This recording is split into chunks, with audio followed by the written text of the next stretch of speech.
Hi there, welcome to another episode of How to AI with me, Justin Hayward. Today, I'm going to show you how to stop using ChatGPT like Google and how to go from beginner to pro in 7 simple steps. I'll also share what to avoid doing and the prompt formula I use to complete every task myself on ChatGPT successfully. Now, let's get into this. The data currently shows us that ChatGPT has nearly 2.5 billion queries a day. That's quite a lot. I mean, if you compare that to Google, Google has between 14 and 16 billion searches every day. But that's after 20 years, so it knows a thing or two about what people are looking for. It knows your history. But here's the big thing though. Nearly 50% of all ChatGPT queries mirror traditional search behavior. What I mean by that is we're using ChatGPT in the same way that we use Google. Simple 4 or 5 word prompts. It isn't really giving us the results that we want. And less than 20% of people using ChatGPT are using actual real context to get the best behavior out of ChatGPT and the LLMs. So we're basically in our search hangover phase. We're dragging what we've been trained to do through Google and the search engines into ChatGPT and thinking it's the same thing. If you think about it, like I just said, 50%, 1.25 billion people a day are going to ChatGPT and typing in the same stuff that they would type in Google. This is never going to work. So what we're going to do today is we're going to fix that. We're going to put you on the path from a ChatGPT beginner and move you into a pro, because this is the way that you will get the most use out of ChatGPT rather than just using like Google. If you just want Google, just go to Google, put in the same search terms that you always already do. But if you really want to try and get the best things out of ChatGPT, let's get this started. The way that I think about ChatGPT, through the years, I've had a lot of experiences in different companies and different ways of working. So one of my earliest jobs, I used to work at a creative agency. One of the coolest jobs that I ever had. Cool offices, cool people. They used to be called Tequila. Not the tequila drinks, although there was plenty of tequila and tequila luges in the office. But I learned a lot. Because essentially when I was a lot younger, I wanted things to be done for me. So inherently I was lazy and I tried to use technology to do most of my job for me, even from an early age. So this is inherent in all of us. We want things to do work for us so that we can get on doing the good stuff, the creative stuff, the fun stuff. But the reason I mention this is one of the biggest lessons I learned from this company is how to brief correctly. So as an account manager, I used to deal with clients a lot and they would ask us to do various projects, whether ads or whether it was mail pieces or whatever it was going to be. And what happened was we then had to write a brief. I really didn't like writing briefs. They took forever. They were so laborious. So I used to kind of just do the bare minimum. Not surprisingly, a lot of the briefs from the creative team, from the copywriters and the designers used to just get thrown back to me. So, I learned my lesson the hard way in the amount of effort I put in only equals the amount of quality work I'm going to get out. And that's exactly the way to think about ChatGPT. If you put in a little bit more work up front, you're going to get the best results. The same as a creative brief. We wouldn't get the best creatives or win awards if they'd have listened to my initial briefs. We would have failed on everything and lost most clients. But by being forced and poked to write the best brief possible for these clients from the creative team allowed me to actually learn and allowed me to learn that putting in the effort up front always gets the best result at the end. So let's apply that to ChatGPT. Number 1, first rule, always define the role. A bad prompt is write a marketing plan. You're going to get generic things back. If you go in there and you define the role, who are you speaking to? This is the same as if you when you're looking for something in real life. If my car has broken down, I would go to a mechanic. I wouldn't take it to a fast food drive-through. So I'm defining the role. Okay, who needs to look at this? Who needs to fix this? So instead of write a marketing plan, I might say act as a B2B SaaS CMO with experience scaling companies from 1 million to 50 million ARR. Write a detailed marketing plan. The reason why this works is it kind of anchors the reasoning for ChatGPT and the vocabulary that it's going to use to the role that you've defined it as. So give it a personality, give it a persona, tell it who it is in this particular project that you're working on. Okay, that's number one, define the role. Number two, be very explicit about the output. What do you want? The same when I've been briefing client projects before. What do I really want to get out of this? So what is the outcome? What's the output? So specify the format, things like the length, the tone, the structure of the document or the response that you want.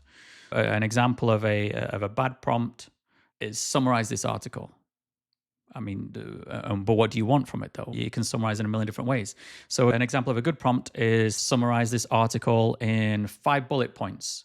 Each bullet point under 20 words, write it for a non-technical exec audience. The reason why this works is the LLMs like ChatGPT, Perplexity, Claude, Gemini, they're probabilistic. So ambiguity in your instructions produces inconsistent outputs. Be specific about the output that you want and you'll get very close to what you're looking for. Okay, number 2, that was be explicit about the output. Number 3, provide context before the instructions. Everyone talks about prompting. Prompting is just a set of instructions. It's just a fancy word, really. But providing context before you give them instructions is what really makes a big difference. Give them background of what you're looking for. It should precede the task and not follow the task. So a bad example, write an email. This is for a VC firm. The company is struggling. That's no good. Instead, try adding context.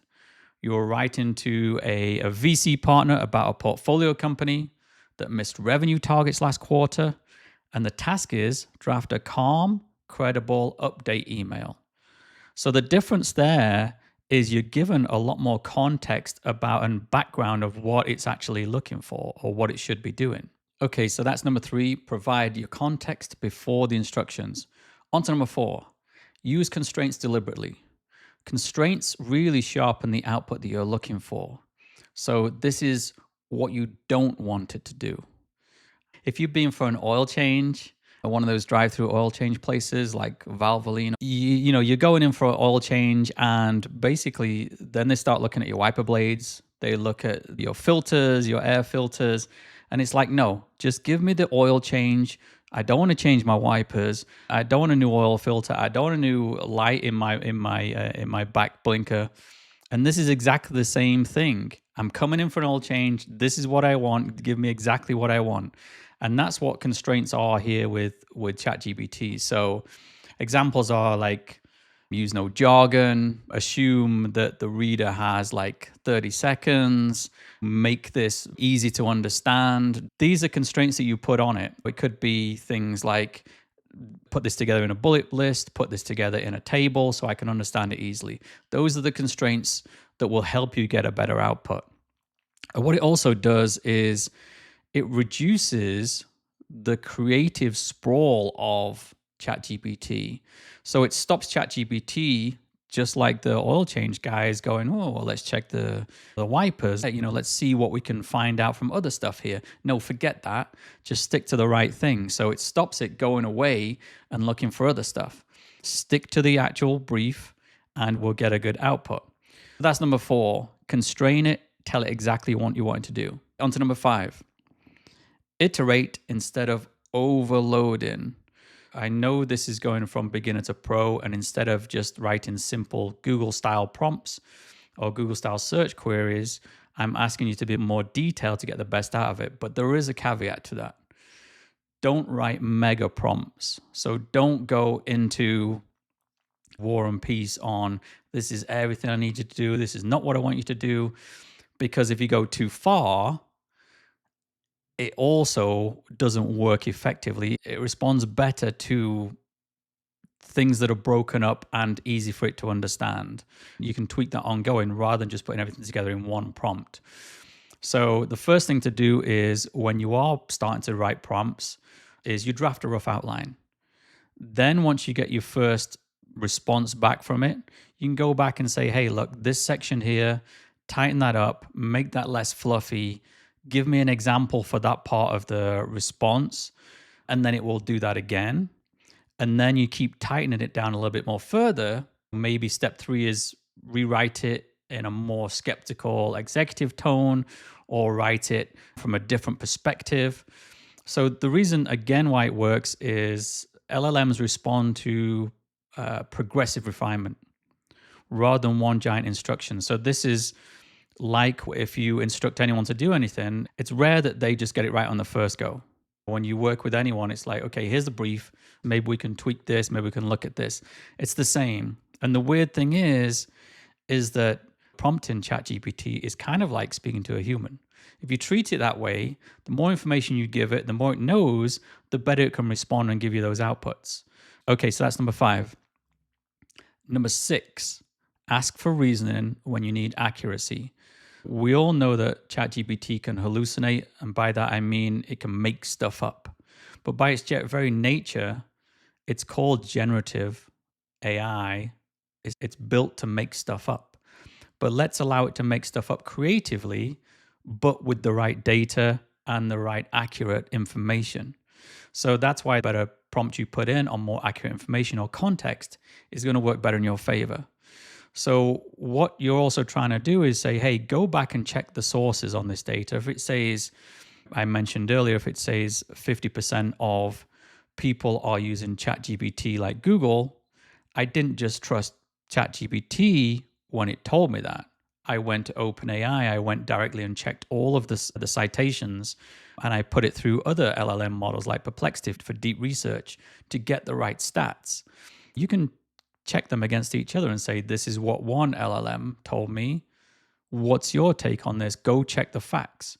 There is also now a mode where you can put in deep research, or you can physically just ask in your prompt, think longer, do deeper research on this, and it will find exact data rather than it just making up from what it already has stored in its memory.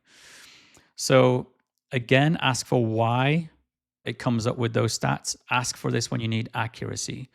So again, if it's trying to compare like one product to another, ask for reasoning and logic.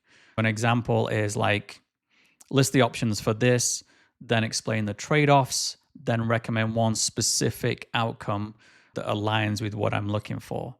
So what you're doing there is you're forcing ChatGPT out of just its own pure pattern of just delivering this stuff into trying to think and reason properly like a human would and give you its own thoughts. That's number 6. Number 7, the last and final one here to get us from beginner to pro, is correct ChatGPT midstream.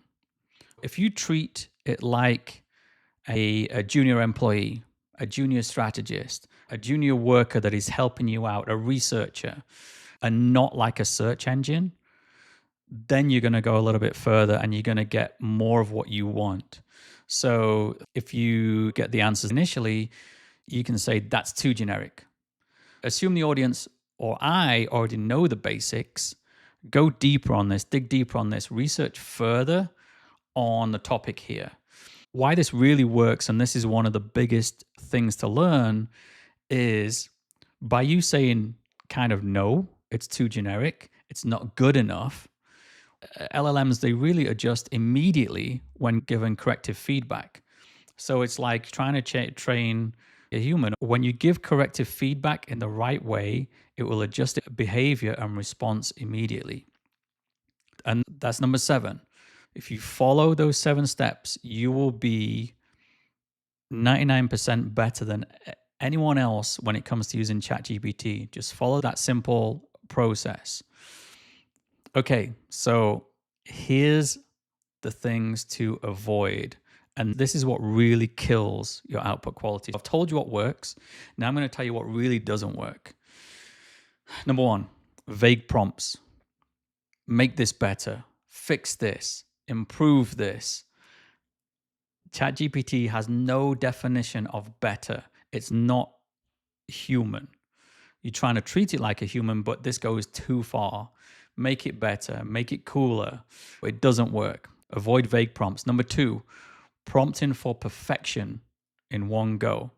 Things like write the perfect landing page. For what? And what's it going to do? What is a perfect landing page? So it will go and just kind of ramble on and stuff and be very verbose about what it's trying to say. Don't ask for that stuff. Over styling without substance is number three. Make it viral, make it cool, make it edgy, make it smart. If you don't give it constraints and you don't give it a background, it will just produce the noise and give you a load of fluff, which everyone obviously knows is AI. Number four, asking questions that the model cannot verify. Asking stuff of ChatGPT, Perplexity, Gemini that it can't verify. These are more, if you think about like opinion-based things based on years of experience in business, this is something that you would talk about. This is database, but I'm also going to give you my gut feel here. You're asking a computer to do the same thing. It can't do that yet. You're asking things that it can't verify, so it loses its mind. What will definitely work? What will convert best? It can't give you an answer for that. So a better option to look at these kind of queries is based on best practices and assumptions, what is most likely to work and why, which is what we would do as a human if we're looking at optimizing landing pages or how to convert people through shopping carts or wherever it may be. What are the best practices? What is the data? What are the assumptions? What is specific for this industry, for this client? What's most likely to work and why right now on each specific channel? Brief it better and it will start to verify those things that you're looking for. Number five, which is the big one, which is where we started from, treating ChatGPT like Google. Using one-line prompts, you get one-line thinking. This is not Google. This is a completely different way of us searching. As I mentioned, I think we're in a search hangover phase where we're dragging our behaviors that have shaped us over the past 20 years using Google.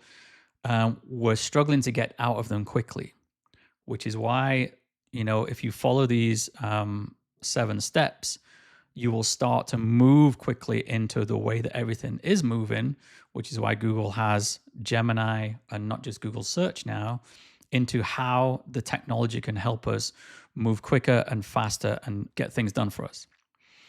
So the last thing I will say, and this is like a little final overview on this of what not to do, is ignoring follow-ups. So don't just accept the first answer. The first answer from ChatGPT is never perfect and never the correct answer you're looking for. Professionals using ChatGPT, LLMs, they never stop at the first answer. They dig and dig and dig until they get it perfect. You can use multiple LLMs. You can copy and paste from ChatGPT into Perplexity, into Gemini, ask them all to reason and give you ideas, then pull it all together, and you as a human will then decide what is the best outcome that it's given you. So don't ignore follow-ups. Go and push the model as far as you want. Just like if you're asking an expert, do you accept the expert's first answer? No, you might have a follow-up question. What about a follow-up question on that? You want to learn more. So use this as you would with an expert in any subject. Okay, those are the things to avoid. Now, I said I was going to give you my prompting formula, and this is where it is. So here's my prompting formula. This is how I think simply about approaching any project with ChatGPT or using ChatGPT for anything, daily life, personal, professional, or for businesses. This is a simple formula that you can follow to remember, and it will fit into the 7 steps we've gone through before and avoid the pitfalls. Here's the formula. 1, role. 2, context. 3, task. Constraints. And what you want it to output. That's it. So what role? Who is it? What do you want it to be? Give it the context. What's the background? Tell it the task. Okay, what do you want it to do? Give it the constraints. What do you not want it to do? And then also, how do you want it to output it? Do you want a table? Do you want an executive summary? Do you want a comparison? Do you want a chart? So, as an example, act as a senior e-commerce conversion rate optimization consultant who's had 20 years in business. That's my role. Number 2, my context. This product description page, if it's an e-commerce site, has high traffic, but it has low conversion rate on mobile. I can't figure this out. That's my context. The task that you give it is, okay, identify what are the most likely conversion blockers for this to be happening. It's my task. My constraints, what do I not want it to do? Focus only on mobile UX. Don't give me generic advice. Don't look at my windshield wipers. I just want the oil change, right? So no generic advice. I want only mobile UX. Don't focus on desktop. I don't care. And then the output I want is I want a table that I can share quite easily with 3 columns. I want a table with issue, what's going on, what the impact of that issue is, and then how do I fix it? That's it. A simple example. Role, context, task, constraints, and what output. If you follow that formula and remember that formula with every one of the prompts that you use or instructions that you use for ChatGPT, you're going to get a lot better response. From my first times of writing briefs, the better I got at writing briefs, the better work I got back, and the more awards we won for that work. The more you put in, the more you'll get out. Just like writing a brief for a human, give as much information as you can so that you can get the best possible outcome. If you like this content, like and subscribe to the channel. I'm going to be doing more videos on how to work with AI, how to use AI in your daily life, how to use AI for businesses. Check out my other videos. Thanks for watching.